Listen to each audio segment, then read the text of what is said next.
Okay, so you've definitely scrolled past them, maybe even shared them, those pastel autism traits, memes. They seem to be everywhere on social media. Oh yeah, absolutely everywhere. And look, with their friendly colors and these easy bullet points, they do offer this quick flash of recognition for a lot of people. It can be a really powerful first step, seeing yourself reflected. Totally. A sense of belonging, that initial connection. But here's the thing we want to get into in this deep dive. Are these memes, as popular as they are, really giving us the full picture? Or could they, maybe inadvertently, be simplifying things, obscuring a really critical aspect of how many people actually process language? That's precisely the question. Hmm? And our main source for exploring this is a really insightful article called The Memification of Autism and the Erasure of Gestalt Language Processing. Okay. It really challenges us to look, well, just beyond that surface recognition you mentioned. Right. We're going to explore how these memes, and look, they're often well-intentioned, Sure. but they can actually collapse these really complex ways of processing language into just one simple story. And Yeah. that simplification, it carries some pretty big risks. Potential misdiagnosis, yes, but also, and this is crucial, inadequate support, especially when it comes down to literacy. Right. So our mission today is pretty clear then. We want to move past those surface-level autism traits in the memes and really reveal what's going on with Gestalt language processing, GLP, and understand its, frankly, profound implications for learning, for identity, even for how our whole education system works. Yeah, exactly. Okay, let's unpack this. Let's do it. So the article talks about this meme moment. And it's relatable, right? Those cheerful slides pop up, pastel colors. Yeah. And they offer what feels like this instant aha moment. You might pause, nod along, maybe even whisper, oh, that's totally me. Definitely. And for lots of people, that recognition is the spark. It might lead them to seek out an assessment, maybe get a diagnosis, or just find a new lens to understand their own differences. But this is where the author brings in a really critical point, isn't it? Yes, exactly. While that recognition feels good, feels validating, Yeah. the author argues it often simplifies things so much it becomes a kind of erasure. What the author personally sees in those slides isn't just autism broadly defined, it's something much more specific. The particular way I and so many others process language, Gestalt. It's about a foundational difference. So, okay, take those specific traits the memes often highlight. Things like taking expressions literally. The article uses grab a chair or I'll see you later as examples. Or scripting, replaying conversations exactly. How does presenting those as just general autism things simplify the reality? What's being missed? A lot, actually. The author gives this really vivid story about using an AI image generator, trying to get it to make an image for grab a chair. Initially, the AI just showed people, sitting politely in chairs. To get the picture, the author actually wanted a woman literally holding a chair up in the air they had to be, and these are the author's words, painfully, hyper-specifically literal. Wow. And that effort, that grinding specificity, as the author calls it, is what it takes to carve out space for a Gestalt voice in a world built for analytic ears. It just shows how deeply baked in the sort of neurotypical analytic default really is, even in AI. That's a powerful illustration, and it points straight to the article's main concern. These memes, they collapse, they compress, they conflate. They give you that nod of recognition, sure, but it's often like seeing a silhouette sketched for someone else's gaze. You feel seen, maybe, but not really understood in the specific way your mind works with language. Precisely. And this issue, this kind of fragmented recognition, it leads us straight into the core concept the article wants to bring to light, Gestalt language processing itself. Okay, let's define that properly then, because it sounds like it's often just lumped in as another autistic trait. Exactly. And it's so much more than that. The source explains GLP as an entire cognitive pathway. It's about language being taken in and stored as wholes, chunks, scripts, gestalts, rather than as discrete analytic units. Chunks, okay. Like phrases. Yeah, exactly. Think about grab a chair. For a GLP, that phrase isn't automatically broken down into verb, article, noun. No. It arrives as a single phrase carried intact. The literal picture of grabbing a chair is just as present, just as immediate as the social meaning of sit down. It's like a whole picture or a soundbite, not individual pixels or notes. Ah, okay. That really changes how you think about things like scripting or echolalia then. It's not just random repetition. Absolutely not. The article puts it really powerfully. Echolalia is not noise, like some older theories suggested. Rather, it is language in its raw state, ready to be reworked, recombined, repurposed. For GLPs, it's actually a vital developmental step in learning language. It's like building this rich internal library of usable phrases. Right, and this is where those memes really fall short, isn't it? Because they don't make this crucial distinction you're talking about. Precisely. They miss the nuance. Yeah. The source clarifies something really important. A majority of autistic people are GLPs, but not all.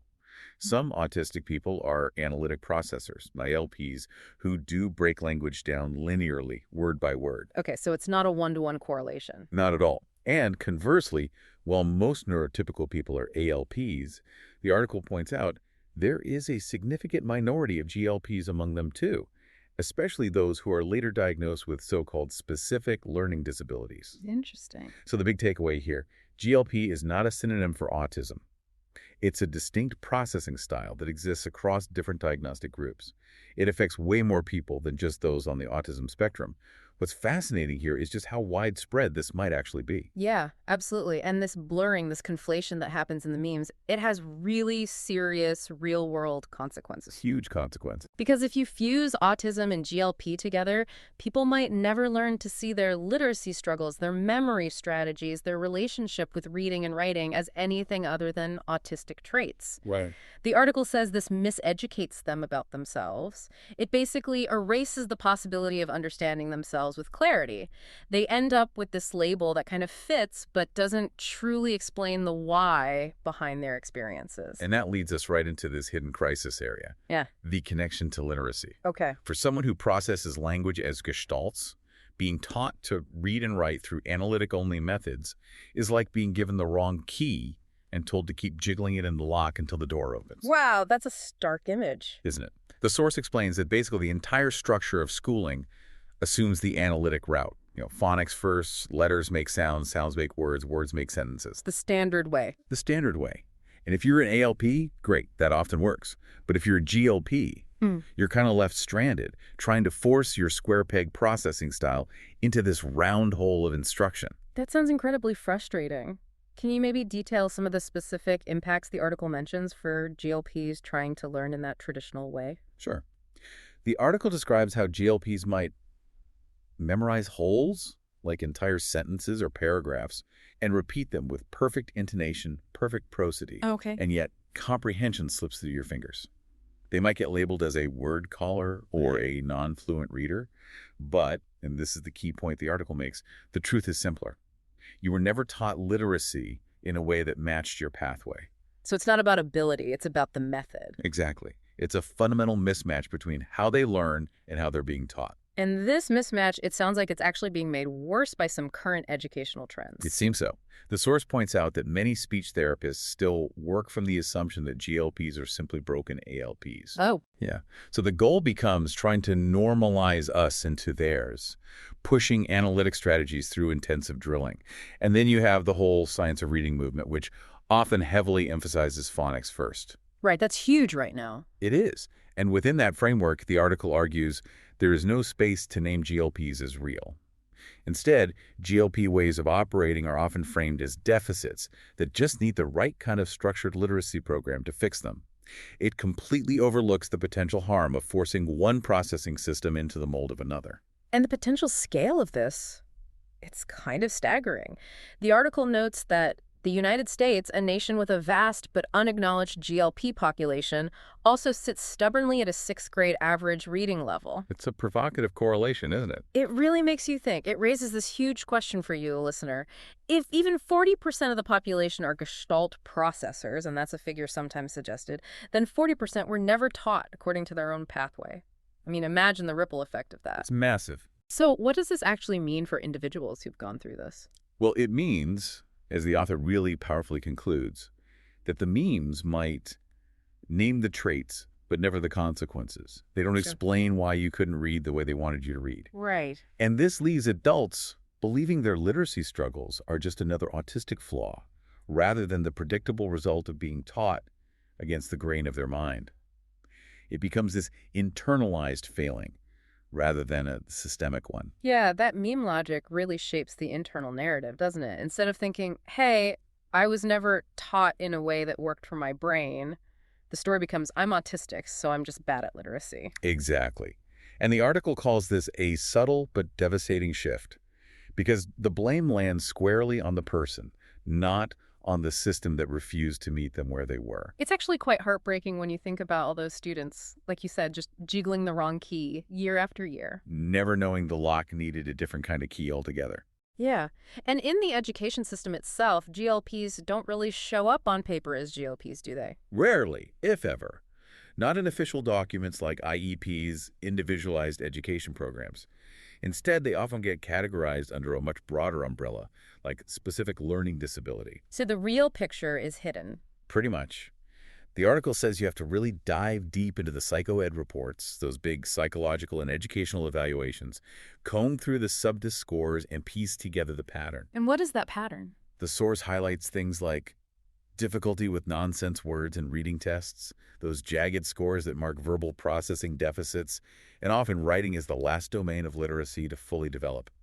A teacher might see scattered weaknesses, but the author argues this is actually a predictable developmental sequence for the Gestalt pathway. But it gets missed or misinterpreted. Which allows the system to kind of sidestep responsibility, yeah. And this kind of simplification, this misunderstanding of a core processing style, it's not just in memes. The article draws a parallel to practices like ABA, applied behavior analysis. How does that fit in? Well, the article suggests that the way memes flatten GLP traits kind of echoes how behaviorism sometimes views traits as things that can just be extinguished or changed. This can make the GLP pathway itself seem like a target for intervention. Meaning ABA might try to change it? In some applications, yes. ABA might recast GLP features as pathology, treating echolalia, for example, not as developmental language, but as non-functional speech to be reduced, or targeting scripts for elimination.